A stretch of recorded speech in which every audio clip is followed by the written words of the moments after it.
Today's show sponsored by Grape Celsius. Yeah. Yeah, that'd be great. Celsius, reach on out.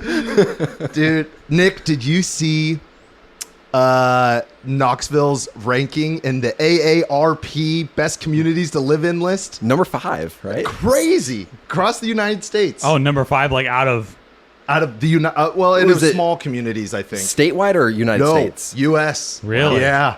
Yep. Pella was number 3, and Knoxville was number 5. I wonder why. So Did they say like? yeah, so they didn't like give the exact algorithm, but I looked into it, and they take things into account. It's like safety, but also livability, affordability. Oh. So it's like you could go to some bougie place in New York or something. It'd be really safe, but nobody could afford to live there, kind of a thing. So they take all of that into account. How close are recreational activities? How they even look at like roads, like how well are the road maps laid out? Yeah, it was interesting. Knoxville's number 5, baby. Quality coffee shop. Shameless plug here. It kept us all the way at the top. Of course, as it does, as my wife does. That was shocking. I won't lie to you. And I can't believe I got so excited about an AARP article. Man, it's just like the end is near, you know? Do you get those in the mail yet? Yeah. Oh, yeah.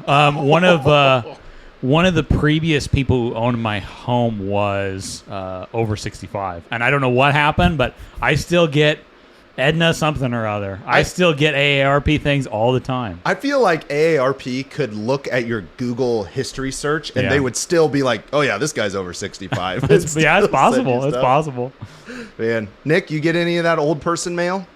Not too much. No. Do you get people's mail from before you lived there? The first couple years, we did get a lot, but lately, really has not been much. Occasionally, our neighbor stuff makes it in the mailbox. Huh.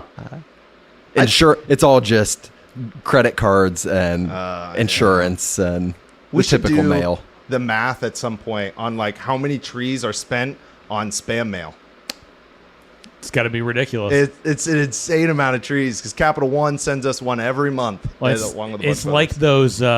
those inserts you get like in the local newspaper. That's like the window people offering to come out and like look at your windows every week. It's like a 3-page Yeah, that's a good point. thing. Yeah.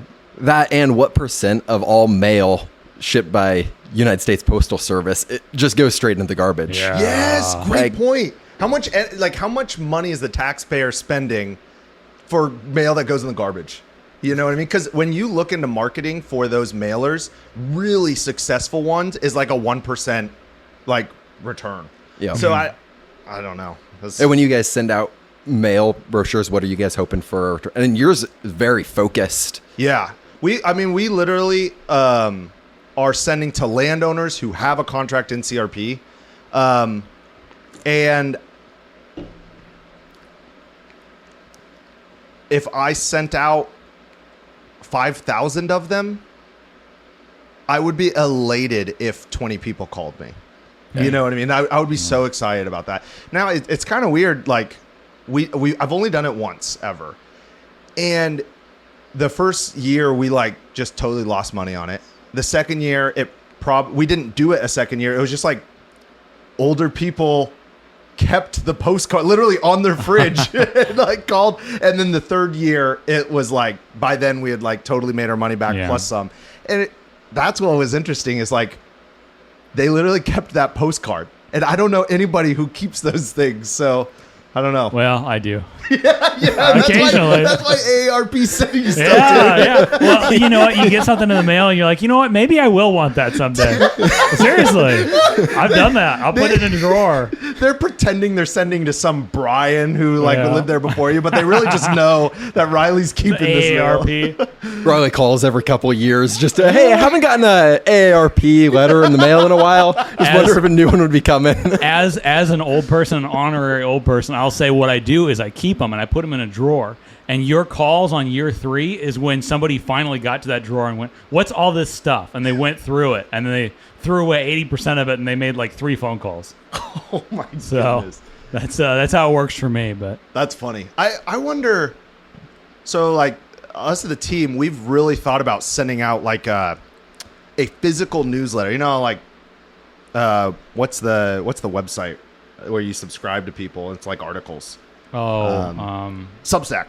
Yeah. Substack. So Substack's becoming popular. I kind of want to do like a physical version of Substack where you get like once a quarter, you get an article from each of us on the Prairie and like some of our good friends who have really good thoughts, like Sly or people from the Tallgrass Prairie Center, or like someone like Steve Mowry is doing all that work in northern Missouri, and just like, hey, what is it looking like? What do you got? And just like real articles, no ads, just like, and it only costs like $2 to print it and ship it. So it's like, look, you pay us $1.99 or $2.99 4 times a year, and we'll send you like high quality stuff. Magazine. That'd be the word you're looking for.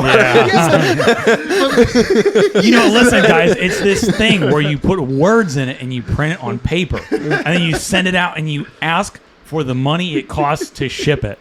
That's fair, but now magazines are paid for by all the ads inside, and like you open a magazine and they're like disgustingly filled with ads, True. But there's like maybe one good article, some coupons that you're like, I'll save those, but keep those coupons. I don't know. I think it'd be fun. Speaking of inventing things, Iowa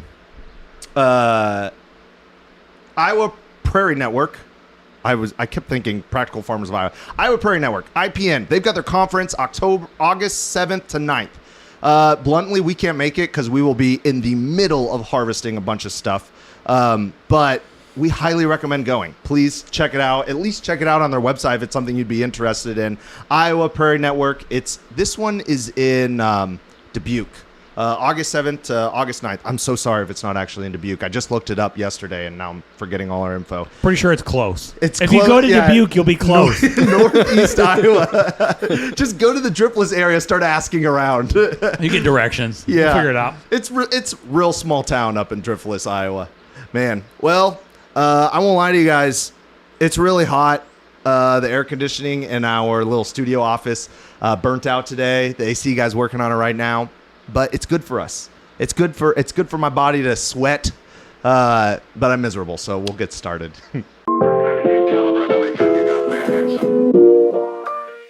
Coffee Time Wednesdays with the Prairie Farm Podcast. Can't hit us with the jingle.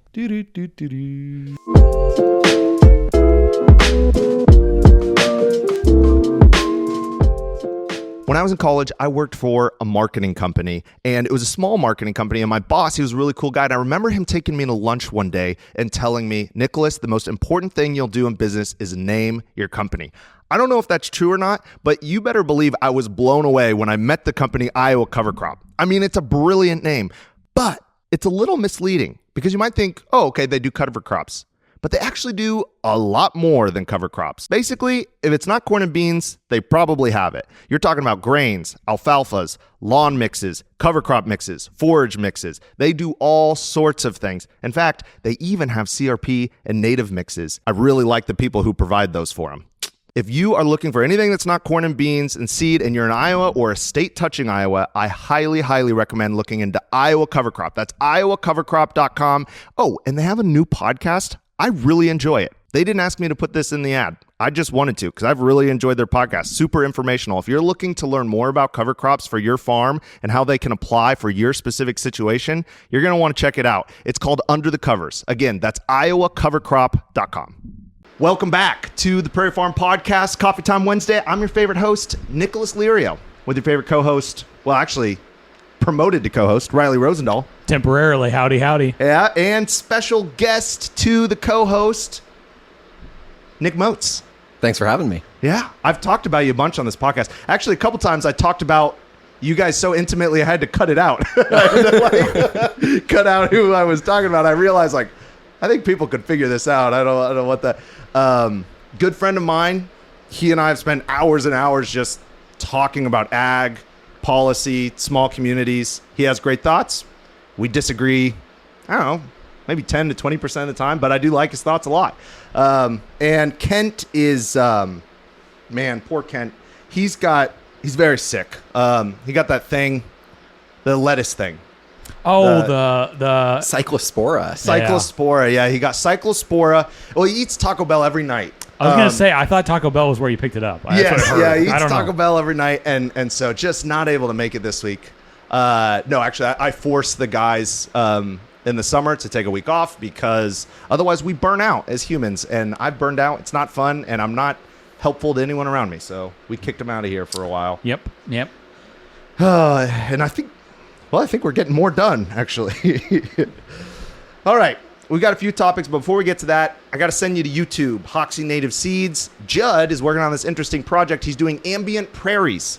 He's just sitting out there with a camera and a microphone recording prairies, and you get all of the buzz and all of the chirps and all of the wind blowing on the prairies. He's got some really cool remnants on there. Highly recommend. We're trying to get to the point where we can do 2, 3, 4 hour shootings, but camera limitations, equipment limitations, and then, of course, overheating limitations. Right now, it's closer to 30 to 45 minutes, but they're awesome. So if you just want to put them up on your computer, highly recommend. I did it in my truck the other day, and it like cleansed my soul. I don't know. I'll be very thankful you have those when January comes around, and this wonderful time is but a distant memory, you know? Yeah. You know what I never think about is like the settlers probably think of the summer as like really noisy because in the dead of winter when they didn't have speakers, there was just no noise, no bugs, no nothing. The occasional deer making a little brush noise. You know what I mean? Just the wind blowing. Yeah. I would imagine. I don't know. Nick? Yeah, it's always fun to be out just listening to nature, and the prairie is always a loud place, really. That's true. I'm curious, like with deer, when you're in a deer stand, like, are you guys listening to something? Are you guys like just... Depends on if my headphones are charged or not. Sometimes I listen to the podcast, audiobooks, but there are days that you just got to take them out and just sit, listen to nature. I would say the true deer hunters would be harassing me over listening to something. Not listening for the deer coming through the trees, which is usually a squirrel. Yeah. Ken and I have talked about like what percentage he thinks like it's a squirrel versus a deer, and I don't know, but I guess it's very high. Almost every time. Really? Yeah. It's rarely deer. Maybe it's too many squirrel in our... Sometimes it makes it a little more bearable being in a stand because you don't know. It's exciting then. Yeah. You know, you see something, you go, oh, it's a squirrel, you know. That's Yeah. terrible. You're not hoping for a deer. How do you do that, Nick? Like, I know you like to move. You like get anxious if you just like sat somewhere too long. Yeah, I have to be really particular, and when I get into the stand, I can't get in there too early. I'll either fall asleep or after an hour or two, I'll just start getting real fidgety. So I'll strategically place my stands in places where I know I can sneak in just right before sunrise or right before active deer movement. And then I don't stay super long. I'm not doing a whole day sit. Yeah. By 9, 10 o'clock, I am ready to get up and be moving. Yeah. So. Do you guys notice a difference, like, after you've sat there for at least an hour or two and it's been silent? Do you, like, feel different on the inside? You know what I mean? Not as much after one sitting, but I can tell beginning of deer season, like, if I'm in the stand for an hour and not fidgeting or moving, like, that's good. But by the end of deer season, you kind of, like, settle into it a little bit. And Interesting. I don't know, training yourself to be just sitting, not doing anything. Yeah. It's a practice. Huh. I was talking to a counselor once. He thought that ADHD diagnosis, he was just spitballing, but he was like, I bet 80% of them are diagnosed, and it's just like too much screens, too much sugar, not sitting still, not ever being bored, like putting your body through being bored.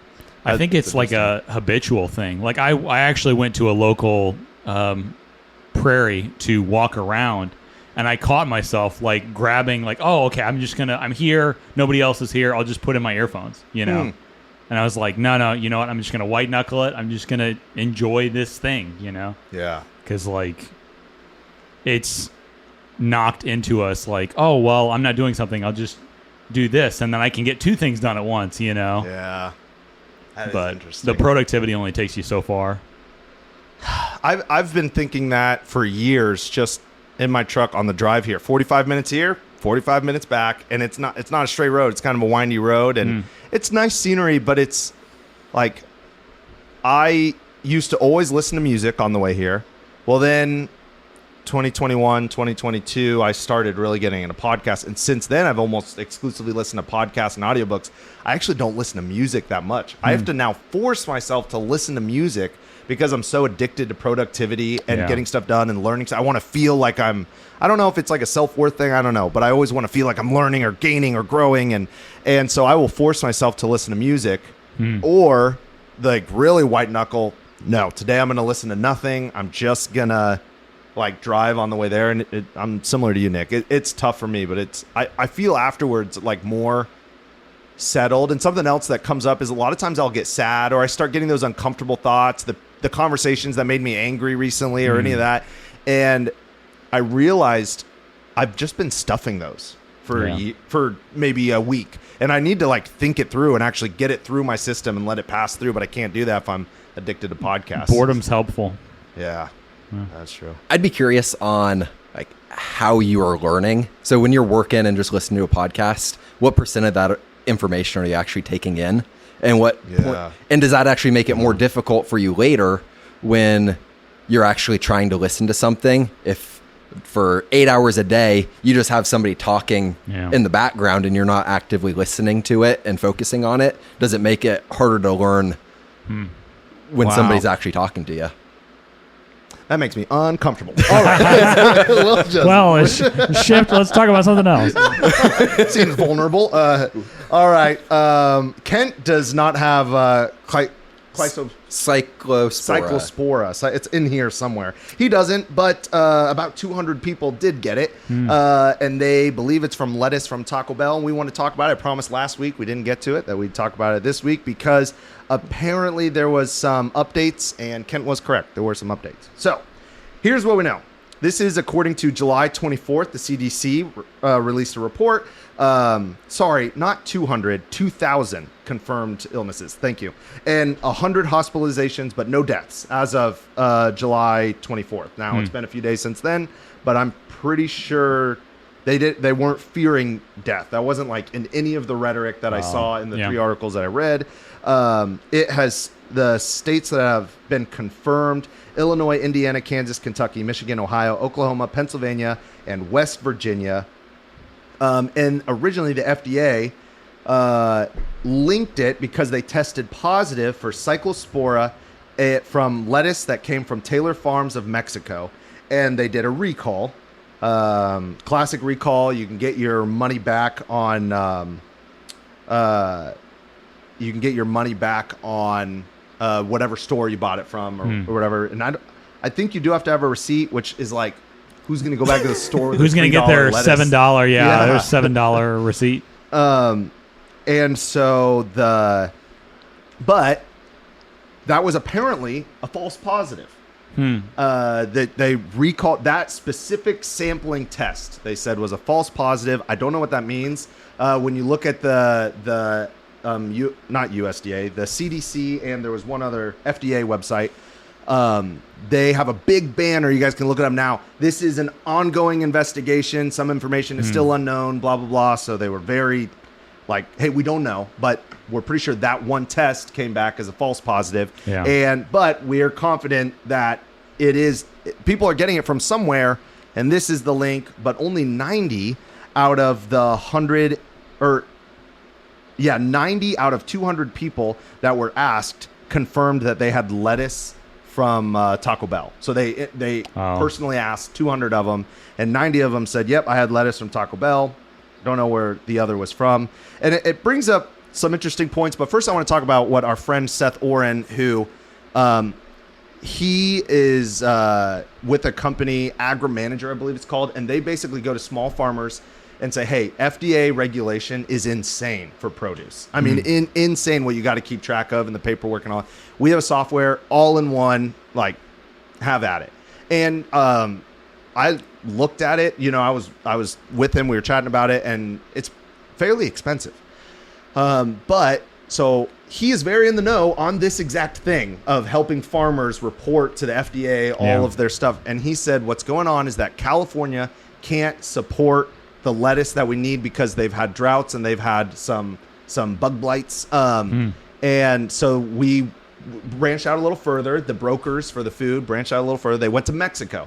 Well, Mexico does have regulation, but not nearly as strict as the United States has. So basically we were getting they weren't cutting corners for their country. but in our country would have been considered cutting corners on how they were handling the lettuce and stuff like that. And he was like, I don't know for sure, but almost guarantee you that's where it's coming from.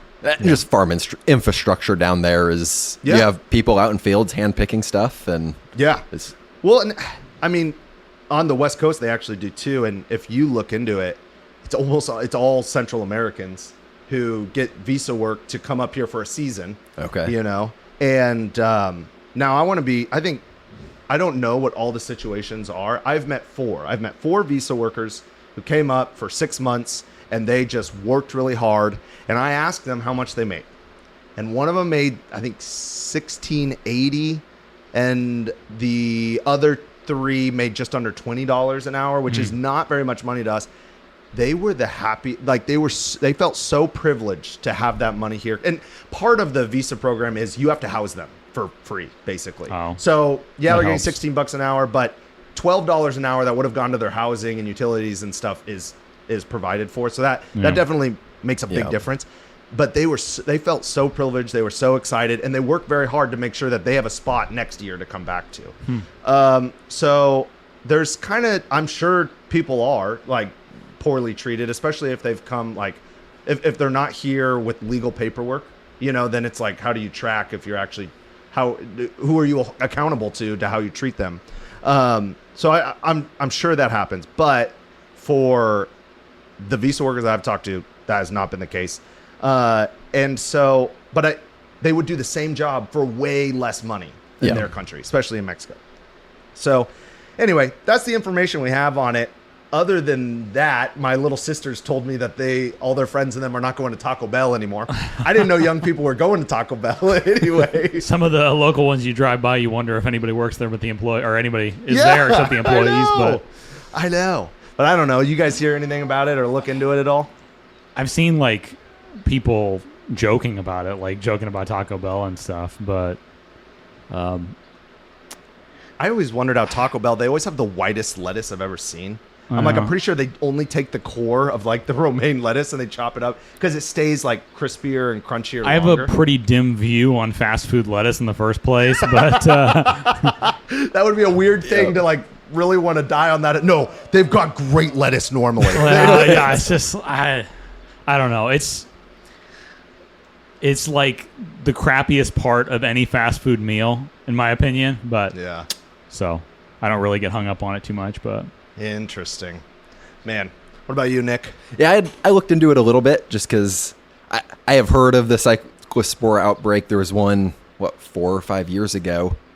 Similar type of situation, and I don't really remember how that played out, but I was looking into it. So what are the symptoms of Cyclospora? Vomiting, stomach cramps, and diarrhea. Mostly diarrhea is always listed first. Is that all? Sounds like a the description I heard was explosive diarrhea. Which, do you know why they call it explosive diarrhea? I'm hoping to find out right now. Riley? I don't have a good answer for that one. You're not searching that? AARP doesn't have you tagged? No, they don't have a special bulletin. Watch out for explosive diarrhea. Yeah. So the Cyclospora it's actually a parasite, and inside of your digestive tract, it actually is producing a lot of gases. So it's just extra carbon dioxide gas. Oh, so it's pressurized. It's pressurized. It's weaponized. Oh my goodness. My cousins used to come out here, and Blake and Gabe and Alex and their friends, and they were older than me. They're 10 years, 15 years older than me. And they would make potato guns. And I remember Blake, the middle one specifically, telling me, the secret? No, I don't know the secret. Everybody thinks you need to use ether or something like that. Hairspray. Hairspray makes the best potato gun, the most explosive one. That is fascinating. So I wonder, it makes me think about the food chain supply, which we've talked about many times, Nick. And we could bring more to the Midwest. We could bring more food to the Midwest and have it here. Our soil can grow it. That's no problem. We get enough rain. The problem is when you get no rain and you control how much you water, that's one more variable that isn't taken away. So if you're able to control that variable, you get a lot more assurance.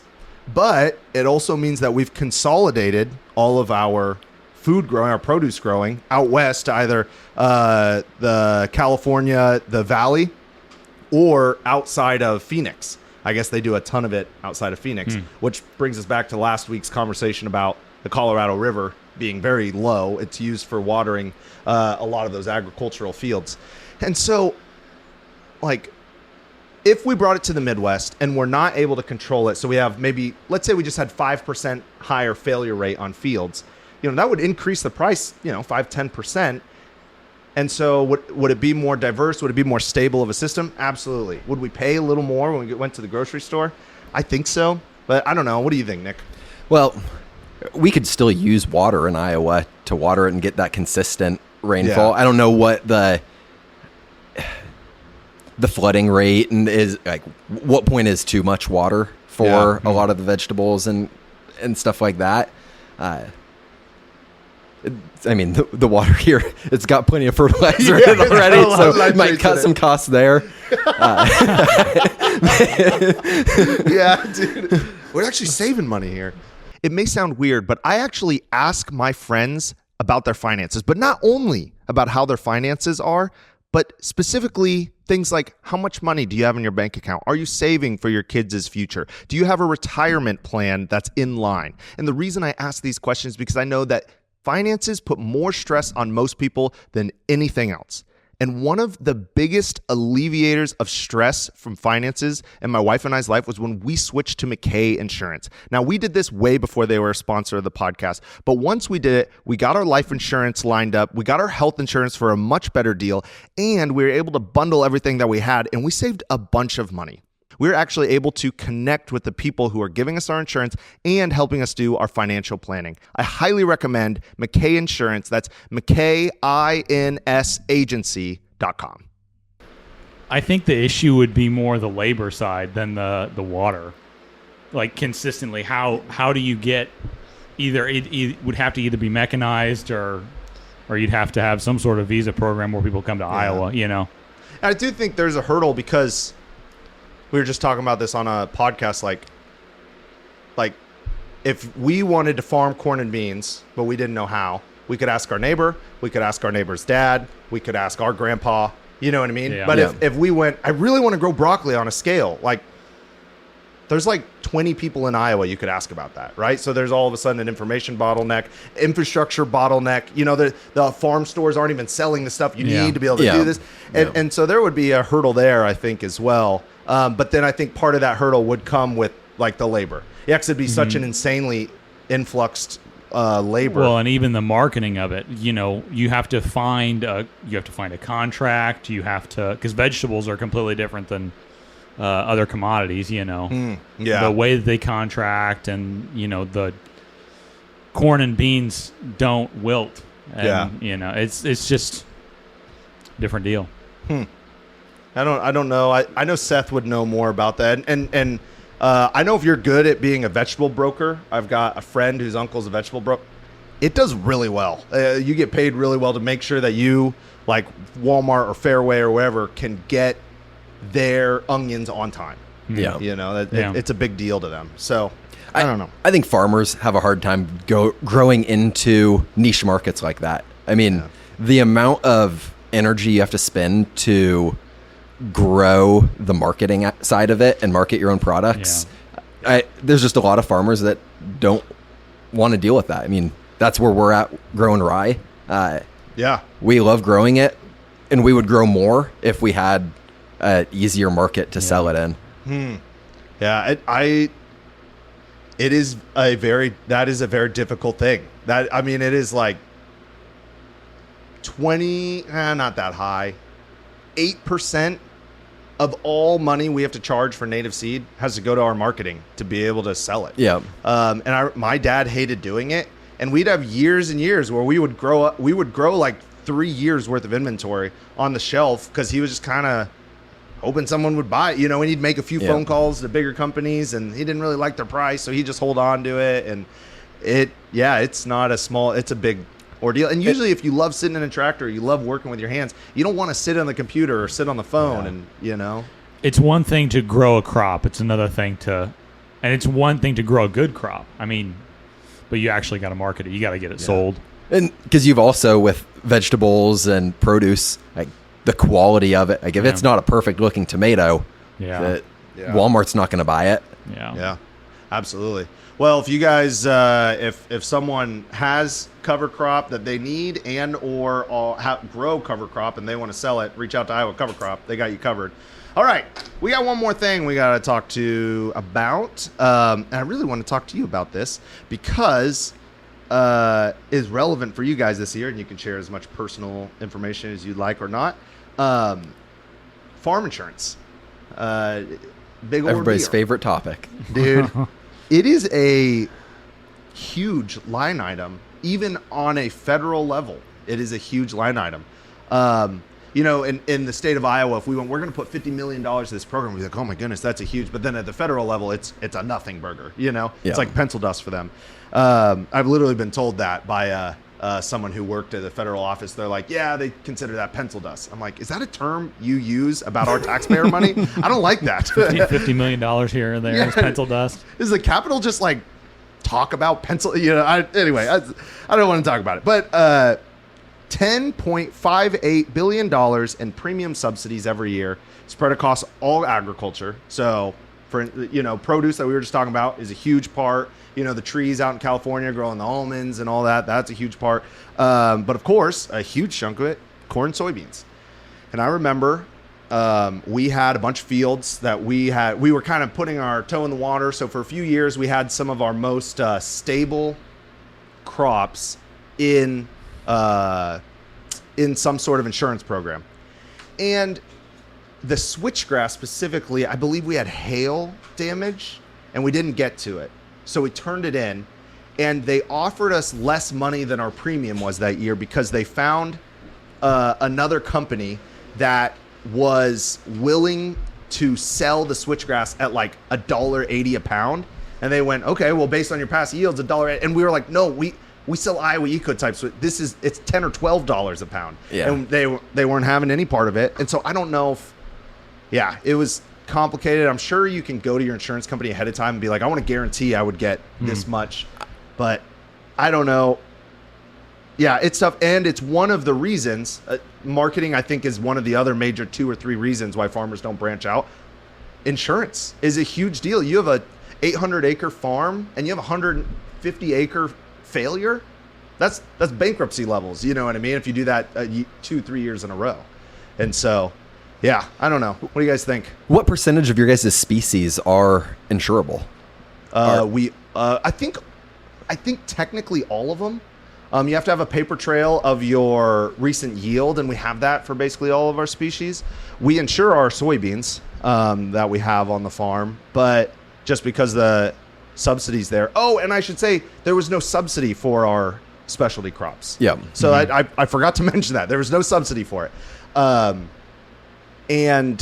But technically, if you have the paper trail to show what historical data is, insurance companies, they'll take a bite at it for you.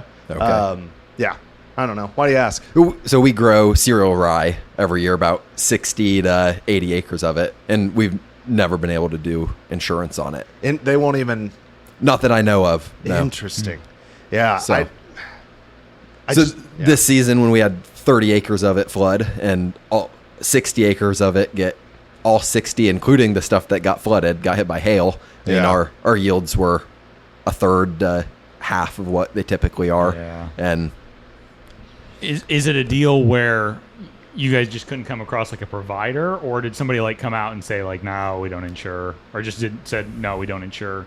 I'm not exactly sure on my dad curious. handles most of the insurance conversations, and those sound like fun. Oh, they're super fun. Yeah, Riley handles most of our. And then when they're like, "Hey, can you take some pictures of that for our underwriters?" And I'm like, "Oh no, underwriters. They're who you gotta watch out for. Like a worse version of me." Dude, yeah, underwriters. They're like, it's like the Capitol in in the Hunger Games. Yeah. That's how I think of what the underwriters are coming. You know, they're coming to take photos of our sheds. That's a scary thing. See how dilapidated they are. And it could just be a situation where the premium cost, since it's unsubsidized, is so high that it just doesn't quite pencil out. Yeah. With if we're planning on a failure every 15 years. My question is, and I didn't, I did some Google searching. I couldn't find anything immediately, so I kind of gave up on it. Sorry, friends. But my question is, how many acres are taxpayers helping pay to insure that are like high risk? Because I'm not super opposed to kind of insuring across, you know, if we're going to have commodity farming, kind of protecting the farmer at a baseline overall. Like that idea to me, I don't mind. I just don't want a farmer planting cheap soybeans in a field that floods every other year because they're banking on getting an insurance check. You know what I mean? So your premium is determined based on like the past 10 years of yield. Okay. So if you've got, I can't remember, annual yield of 150, you're going to be paying a different premium compared to somebody that's producing 250 because and if that's their yearly average is 250, they're probably not making a claim ever. Where if all of a sudden you have a high risk farm and you're making more claims and you have more crop failures, your premium is going to be represented by. So would the premium be more expensive, or would they only cover up to, like, they would only pay out a certain amount if it flooded? I believe both. Okay. Yeah. Interesting. I'd be curious to see if there's any kind of incentivizing, like in the private market, if you build a house on sand by a river and you call an insurance company, they'll come out and they'll go, sorry, but that's uninsurable. Yeah. You know, is there a point where you have a failure 7 years? On the 8th year, do they go like, well, you know what? Maybe just don't plant soybeans there, you know? Nah, dude, you ever been to Florida? That's like the whole state, man. I guess that's true, yeah. I've just always wondered that, you know, is there, you know, in the private market that exists, right? Yeah. There's a point at which something just doesn't make sense anymore, but I heard something interesting on well, it was actually the guy who does the Founders podcast. It's, in my opinion, I think it's the best podcast ever done. He does the Founders podcast, David Senra, and he was on another person's podcast. I can't remember whose, but he was saying that Europe, like per capita, invents way less stuff than the United States per capita. And so just the inventing culture isn't there. And his argument was that they created a level of wealth that they went, this is good enough. Now let's regulate to protect. Because, and you can regulate to protect as a people if you want. You will also stifle innovation, because innovation is risk. So the more risk you've got, the less safe you are. So same, I would say, maybe with what we're talking about with farming and some of these other things. Like, if you're not willing to take the risk, that's fine. But just know that your top side is capped on those things. And as a culture, have we decided, okay, this is the level of luxury that we want, and we just want to protect it. We don't want to innovate further. well, that's the decision we've made with corn and beans. Yeah, that's fair. It's predictable enough. We've decided growing corn and beans at that commodity scale that's good. And so that's what the government program does. That's why government insurance, and you know, it's not all bad, but it makes you complacent in that regard. Because if you had 500 acres and there was no government insurance, there was no programs, all of a sudden the only thing that matters is whether or not you're making money on it. When you've got a payment, all that matters is, does what I'm doing pencil? Yeah. So that's where we're at now in farming, you know? Yeah, it makes me wonder, like, is that how do we actually want that? Do we say we want that? You know, is like that the free market actually aspect? good for us? Yeah, and I don't really know. I've got a good friend. He and I were talking about it, and he's in the industry, and he said, like, it's okay it's okay that the government pays farmers subsidies or like cuts them a check and bails them out. Said, but then they also need to be willing to grow what the government tells them to grow. You know, if you're going to get your money from that as a customer, then you've got to. And I don't know. I've told you guys a bunch of times. I was like I was a desperate madman to sell as little CRP as we could and sell more anything else. Wildlife hunting mixes, backyard pollinators. You know, there's native pasture mixes, anything that like made sense more in the free market and not in the government. Now we do CRP. I'm glad CRP's around. I just don't want it to be dependent on legislation or the taxpayer for my income. You know? Yeah, for Oxy, the percent of your business that's dependent upon just if there's going to be a program this year or not is absolutely. It was literally 98%, and now last year we were hovering just like right about 50, which I think made a lot of strides. I'm very happy for that. And I've got some people who they're just a one-man band on the native prairie, and they plant and grow for other people that I know, and they don't do CRP. They say, I'm only going to do high-quality plantings, and they're able to make a go at it. So I do like that, but also the government has created a demand for corn, for native prairie grass, for soybeans. You know, they've created this demand, and so it makes sense until it doesn't. And it's starting to not make as much sense for how much demand we have for the corn and soybeans, you know? Well, I mean, there's a value in producing a commodity. The question is just at what scale. Yeah. You know, when the government decides how many acres of habitat, how many acres of corn, beans we're going to have, it's not the free market anymore. Yeah. You know? Do you guys know, we've talked about this on the pod, Nick, you know the biggest private company, maybe in the world, definitely in the United States? I do not. It's our good friends at Cargill. Cargill. And the reason they are the biggest is there were a lot of middlemen for corn 100 years ago. That became a popular thing, like co-ops, stuff like that. The reason Cargill became the best is because they went, we should build and own all of it. So they would go to the barges. They do everything. Yeah. They would go to the barges and be like, you guys, we're selling you this grain and you're charging us this much to ship it. And your guys are like sitting around, your boats are really inefficient. Like, this is not good. So they literally went and started making their own barges and stuff. And I would give the owner, the founder, and the first immediate family like a lot of credit with that. You know, there's also like, you can't get away from Cargill. I mean, they sell the salt. Even if you're like a little ma and pa restaurant that gets most of the stuff locally, you get salt probably from Cargill. You get corn syrup, a bunch of your stuff that might have corn syrup in it. It's from Cargill. Makeup. The what? Makeup. Like any, yeah. Yeah. Animal, pet food a lot of times is a byproduct of one of Cargill's plants. We've got a plant for pet food. It's Ajinomoto. They're parked right next to a Cargill plant. And the reason is because they pull in Cargill stuff right across the street. Have an auger essentially straight into the building. Yeah, no, absolutely. It's From one building to the other, And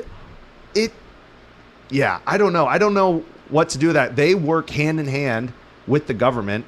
And, you know, Bayer and Monsanto, they're popular. They're all over the place in the news and all this stuff.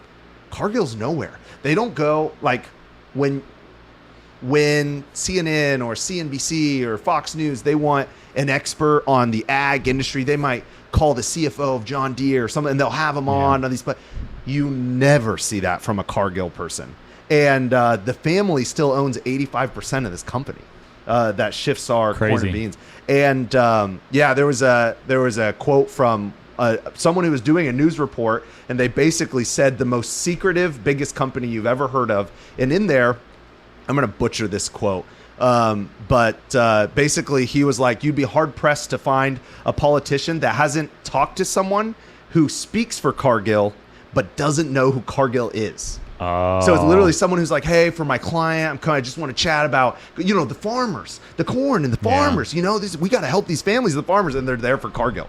Yeah, they're hired by Cargill, pushing a different narrative. Yeah. Not saying, hey, I'm here for Cargill. And to be fair, most of the farmers that I know, like that work the land, like you and your dad and some of the other community members around and several of our neighbors, They're like awesome people. They're easy to root for. You know, they're easy. Like, yeah, I'd vote to support you and your family. Well, you got like, you don't. Now I understand like really big farmers that are basically corporate farms. That's a different story. But you know, like at the legislation, if someone was running for office, they could be, I know this guy, Nick, and his dad, Mike, and they work so hard, and they could tell your story and be like, oh yeah, like that makes sense. I want to root for that. But then on the flip side, there's less and less of you guys and way more of, you know, the either corporate entities, actual like funds on the East and West Coast that like own farms and hire a farm management company. Even co-ops are starting to get like monstrous, and they're buying lands and what used to be kind of local co-ops, and they're getting huge. So I don't know. We started talking about consolidation. Insurance. And, yeah. You guys got anything to add? So we were talking about the subsidies. How much subsidies do you guys think there are for farmers in terms of the premium that a farmer's paying? If they pay $1,000, how much do you does think? it come back? Like, Well, how much in addition to that 1,000 is the government tacking on as a subsidy? I don't know like specifically per industry, but I looked that up and I've got that here. It is farmers pay a third, like overall. Now for corn and beans, I don't know if it's more than that. I don't know. Do you have any experience with it? I had heard for corn and beans it was half. Okay. Half. So if whatever you pay in your premium, the government is paying the same. Yeah. And I would imagine that probably changes depending on what protection level that you're paying for on your crop. That is, and I don't know. Yeah, it would be interesting to know something as fragile as like lettuce. Like corn and beans are pretty solid. You know, easier to grow. You don't have to hand harvest it. But like broccoli, I wonder if like broccoli has like a much higher protection level just to keep people incentivized of staying into the business. Yeah, or if your actual payouts are higher, and so there's less being put in by people who are paying the premiums. I don't know. The farmer story and the farmer consolidation story and insurance is a story that repeats in every industry. Someone does the work and they have a business partner, and the business partner makes the money. And now for farmers, the business partner is Cargill or John Deere, you know, and Monsanto, Bayer. Bayer, yeah. So those are the business partners that started as just a one-person little business once upon a time, and they worked with the farmers who were doing the work, and it was kind of even. But you look at business people for the last 400 years, they almost always realize that the middlemen and the marketers and the salespeople make most of the money, you know, on it. And it's just the business people make most of the money, which is kind of sad, you know, because the people doing the work don't make as much of it. But Yeah, it's a bummer. it is a bummer. All right, Riley, now that Kent's gone, what have you been seeing in bloom? We'll get the blazing stars are out. Wild bergamot is still going. Butterfly weed occasionally. Yeah. We're getting kind of past its prime, but butterfly weed blooms for so darn long and inconsistently that I love that plant. Just bright orange in the middle of everything else. Yeah. Gray-headed coneflower. Grasses are coming on, starting to seed. Dude. Some of that Cytotes grama seed was ready. Not the majority, but Yeah, big chunk it's starting of it to was ready. actually. I looked at the calendar. I was like, "Oh crap! Is it already like late August? You know, Yeah, it's coming along fast." that stuff stresses me out, man. Those grasses, and That's what we have Kent for. Yeah, thank you, Kent, for being here. He drives around every day and stresses out. yeah, he does. I don't know, guys. They're looking at this. My favorite time of year is when Kent comes back with like 6 or 7 different seed heads, and he's like, "I think this one's ready, and this one's not." And I'm like, "Yeah, that's got to be stressful." I feel for you, man. Oh my goodness. Yeah, I don't know, Nick. You've seen some stuff flowering. What do you got going on? I just sent you a picture while I was out mowing yesterday. White vervain. Yeah, is one that I hadn't seen that one before. Just growing in next to a food plot that I was mowing. Interesting. And so that one was flowering. So was it just like a big field? What else was there? Was it like? Did it seem like a wetter species? I don't know anything about it. So it was pasture ground in the years and years ago. In the last probably 10 years, it's just up on a hilltop, and we purchased the ground about 2 years ago, and it had a food plot up on this hilltop and it'd be right on the edge where that food plot used to be. So I'm guessing the ground hasn't been disturbed in 8-10 years. Yeah. And so That there's is just some stuff fascinating. starting to come up that was one that I saw. It's a unique looking plant. Yeah, it's like a little alien looking thing. I was like, what is this? So I sent Nick a picture and was like, what do you know about this thing? What do you know Literally about white? nothing. I think I spelled it wrong the first time. I was like, he was like, I don't know what that is. It's a good year for compass plant too. Oh yeah, I've man. noticed that. Yeah. Compass plant screaming in the ditches right now. I'm a big fan. But the hard part about compass plant is like, well, a few hard things about it. Like there's only like 500 seeds per pound. Yeah. So like to put in one seed per square foot in a CRP mix is literally like $300 an acre. Yeah. But now the nice thing is that it has a pretty high success rate, so you don't need one seed a square foot. You need like 0.01 seeds a square foot. But then the other hard thing is it doesn't show up for like 1,000 years Yeah. in a CRP planting. I mean, like if you got a really solid one, you might see it on year 4, but I bet it averages for me somewhere between 5 and 6, and so it's like a hard sell, you know. I always see compass plant where I don't expect to. Like that's been my experience. I know that if you plant it, it will show up eventually, but I don't know. Everywhere I don't count on, it's where I find it. The oxeye, was it last week? It was just like booming, maybe 2 weeks ago, but it's starting to phase. Oh, sweet black-eyed Susan. Yeah. Rudbeckia subtomentosa. Really Subtomentosa. sorry. Subtomentosa. Thank you, Riley. Yeah. I'm trying to get better. That one's going. That one's really pretty. I'm a big fan of that. I actually like that more than I like black-eyed Susan when they're mature. Black-eyed Susan, they come up early, so that's handy. But partridge pea, that one's coming up. That one's blooming and beautiful.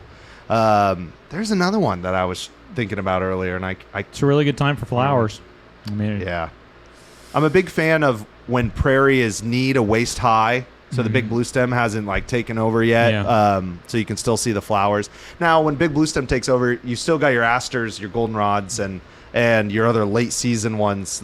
Some of the later blazing stars that can compete with the big blue stem, but it's still not like it's not the same, color palette wise. yeah, it's just kind of it fades as the grass gets taller, right? You've got like this big explosion in June and early July, and then by mid-July, Yeah. your taller grasses start overtaking it a little bit. Yeah, I do love like a wavy grassland. Yeah. It's so beautiful. The last thing I want to talk to you guys about is Kent and us have worked together, and it's actually Kent and his family made this happen. We have wild strawberry seed for sale. I'll be totally honest with you. It is very expensive. So you're looking at buying like a few hundred seeds. Kent and his family spent unbelievable amount of hours to get about half a pound. So we've got that. If you want a packet of it, give us a call. I want our listeners to have a chance on it before we put it on our website. So shoot us a message, shoot us a call. We'd be happy to get you some of that. And a packet would be like several dollars, but as a whole, like per pound, we did the math on the hours of like what it takes to break even and the land that he used to be able to get it. I mean, you got to hand pick this stuff. You throw it in a blender. It's like a whole ordeal. It's literally like $4,200 a pound to break even. And then on top of that, you have to add the price of actually putting them in individual packets. So when you see the price and you go, Nicolas, what the heck? You guys are I promise we actually I got out an Excel sheet and I put out how many hours in the land, and it took 3 years for this stuff to actually come to fruition. It's a whole ordeal. But if you want some packets, I would highly recommend putting them in plugs and then having them in your yard, or if you already have a backyard prairie, it'd be cool to have food in that backyard prairie from here on out. It'd be, several dollars to get 100 plugs if you plant them in a tray next to a window. So don't mow a strip in your brome yard and then throw do a not packet. do that. Yeah, do because not do that. you will never see anything, probably. You want to hear the saddest story ever? Laura Walter gifted me 4 plants. They were like 3-inch plugs, real plants. And I killed them. I left them near our sink so I could water them regularly. It was part of my routine, but it was in our by the sink. All you have to do is just move the nozzle over. I know, but no. I watered them. Okay. It was in our second house, and that house had a lot of issues. It didn't have water. Put them by the sink, but there was no water. Well, for about a year we didn't have water, but we did have water at the time. It was one of the doors didn't close all the way, and it got really cold, and they froze. And there wasn't enough soil there, and it just froze. I felt so stupid. I called her, and I was like, "Oh man, this happened a few years ago." And so she now gives all of her gifts to Kent. I'm sure not to me. She learned her lesson with the 3 plugs. Oh man, Nick, about 2 weeks ago, you and Judd came over to our farm, and we're looking at our prairie. Yeah. And I found out some information that I wanted to explain to you. Yeah. So as we were walking through our prairie, Nick just kept coming across different species and was like, "Whoa, there's no way I would have put this in a mix for you guys." Like what? And it was a farm that it'd probably been fallow for a few years before we planted CRP into it. And well, we have a neighbor that had been hand picking out of his prairie for the previous year some of the most exotic species that he has. Yeah. And I was talking to my dad about it. He's like, "Oh yeah, he gave us a whole bag of just a whole bunch of wild stuff, not wild, but stuff that he had in his prairie that I went out and spread in different areas." Okay. A lot of it was hand sown. There was tall thimbleweed out there. There was wing stem, and I was like, "Nick, I like you. I promise you, I didn't put this in here. Like nobody could afford to put this in CRP when you mix." brought up the expensive wild strawberry seeds, I was like, "Oh yeah, I forgot about all those seeds." I ran out of time, but it was like 2 weeks ago. The tall thimbleweed would have been going to seed, and I was really close to texting you because I was hoping to get done at noon that day and text you, be like, "Can I come get?"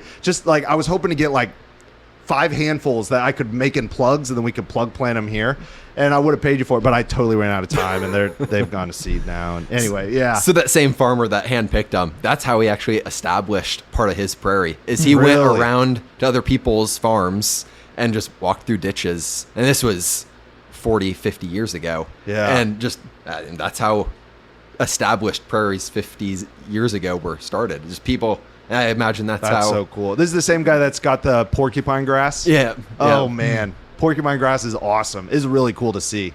I've only seen it maybe 5 times in a remnant, and half that many times in a reconstructed prairie. It's hard to find. Is that how Carroll would have got started? Collecting seeds? Well, about half of our seed, yes, he would get it from at least 3 sources, and he tried to do of the 4 counties. He tried to get from Mahaska, Jasper, Poweshiek, Marion. He tried to get 3 out of those 4 at least. Sometimes we have all 4, and he would mix it together so they have genetics from different places, and then he would plant. That's about half of them. The other half, actually, the Tallgrass Prairie Center at UNI, they literally have a program that they have a grant written every year where they go out and they get genotype specific according to latitude, and will go as far across the state as they can and get that ecotype. And they have zone 1, 2, and 3 on the state, and then they grow out. And Laura is in charge of it, the plant materials director.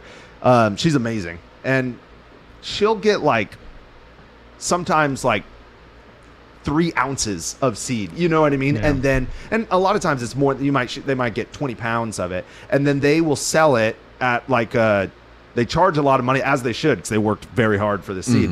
They charge us a lot of money for this ecotype, and then we use that. Actually, we have a field right now, Arctic brome. We planted Arctic brome. We just harvested it for the first time, but it's not enough for a full field. So we'll take that, grow next year. And now we'll get an actual field about 4 years from the time we bought it from her. And that's pretty common. Occasionally she, with the wildflower, she might have 3 pounds, and you only need 3 pounds for an acre or half an acre or something. And that's enough to do. But for a lot of it, or Silky Wild Rye was the same. We had to plant a crappy little field, and then we had to take that seed and plant a bigger field. And just pray that it doesn't flood out that year, dude, the stress. The neighbors' cows don't get on it. Oh man, I feel like you would want to keep a sample, a small sample back, because imagine you have half a pound, you see that half pound down, and you have that bad year. My dad's hedge against that was plug planting it. So growing it in a greenhouse, getting it established, plug planting it, and then like literally watering it all summer. And that was, that was like some of the sedges that were insanely expensive to deal with. We did it.